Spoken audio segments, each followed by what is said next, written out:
Welcome sa aming bahay, it's easy bro. At ngayon, nagkukwento lang ako ng konti about sa experience ko sa school. Wait lang, make up tayo ng konti. Kasi parang ang dark ng skin ko dito sa part na to.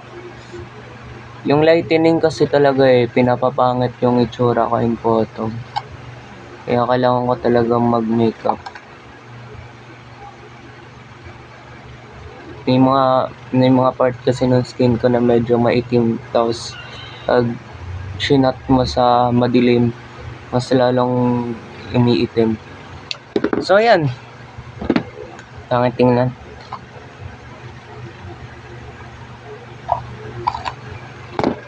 So ayun, ang kwento natin ngayon for today,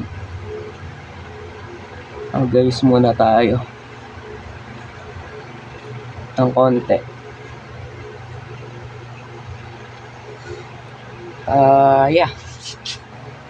So ang kwento ko ngayon sa inyo ay yung kung bakit ba ako na-drop sa school. Kung bakit ako na-drop sa school. Unexpected yung pangyayari, sa totoo lang.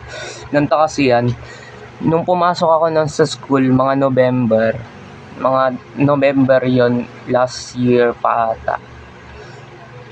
Naka-experience ako ng loneliness. Isang sitwasyon kung saan parang pakiramdam ko na ako. At saka may part din pala na nung papasok na ako sa school, parang may mga nagsasabi, huwag kang tumuloy, mga ganon. May mga warning na naririnig. Di ko alam kung nag-hallucinate ba ako o literal na yung tao nagsabi sa'yo na huwag ka pumasok. Para kasing death threat. Parang, o baka psychosis o ilusyon ng utak ko. Hindi ko ma-explain kung ano yun. Hindi ko ma-explain kung ano yun. So, I got worried. At saka that time, nagkaroon din ako ng pananakit ng dibdib. At saka hirap huminga. And then, my mother, pinunta nila ako sa mental health para magpa-check up. Dahil na rin may nasasabi ako na parang may mga sumasapi, may mga elemento, may mga kung ano-anong nararamdaman ako na napaka hindi normal. As na-experience ko yung mga yon, parang yung pakiramdam mo parang sinister, yung nakaupo ka lang pero pakiramdam mo may sa'yo, may susunggab sa'yo, may magpapahamak sa'yo, something. Parang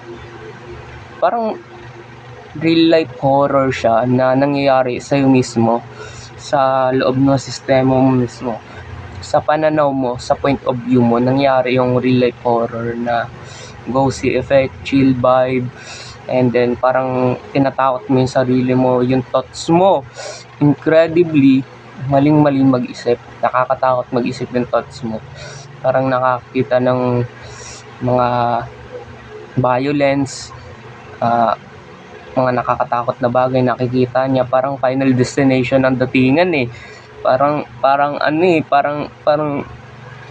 pero gawa lang yun ng malikot mong utak. Biglang nagkaganon lang, biglang nag-iisip ka na lang ng ganun. Pero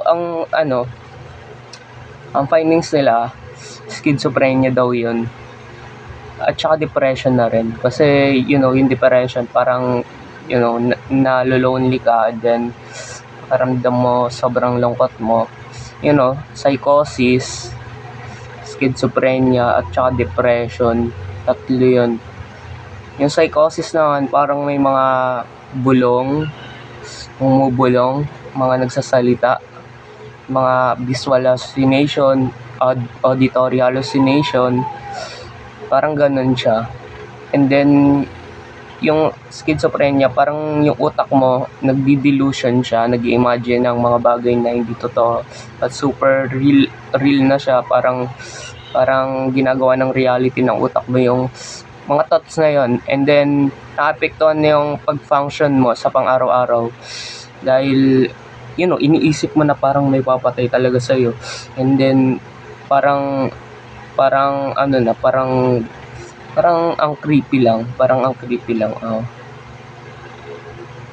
Pakiramdam ko, sa na-experience kong yon ay hindi ko masasabing maganda yon. Hindi siya maganda sa totoo lang. Sobrang suspicious sa pakiramdam na may nagsasabi sa'yo na mga bawal mo gawin, mga pwede mong gawin. Parang yung thoughts mo sa utak, pag sinabi mong gawin yan, hindi ko question ng utak mo, tapos parang may maririnig ka nagsasalita na sabihin nyo yun, o kaya to your emotion, magbibigay siya ng sign sa'yo na dapat huwag mo yung gawin.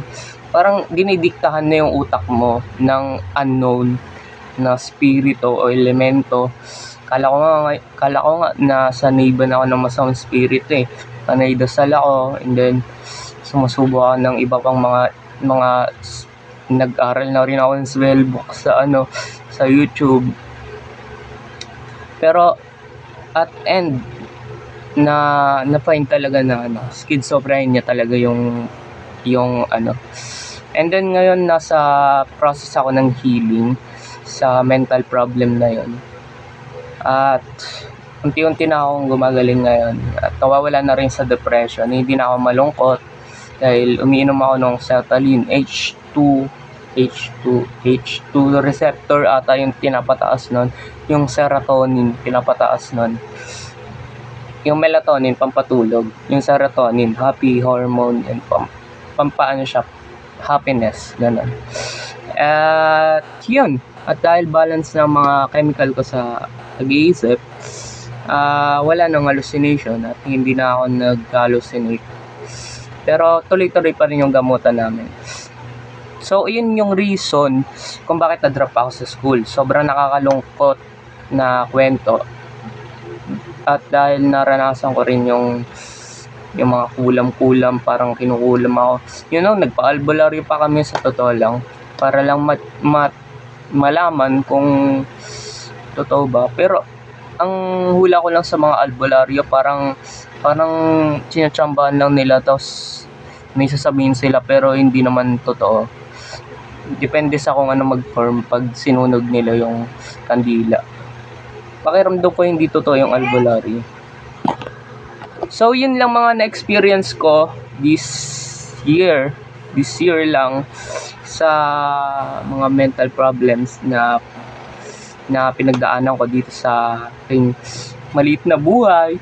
At maraming salamat sa panonood. Kung relate ka sa mga share stories ko, like, comment at subscribe ka na rin. At huwag mo kalimutang i-follow ako sa mga social media account ko na pina-flash ko minsan sa screen.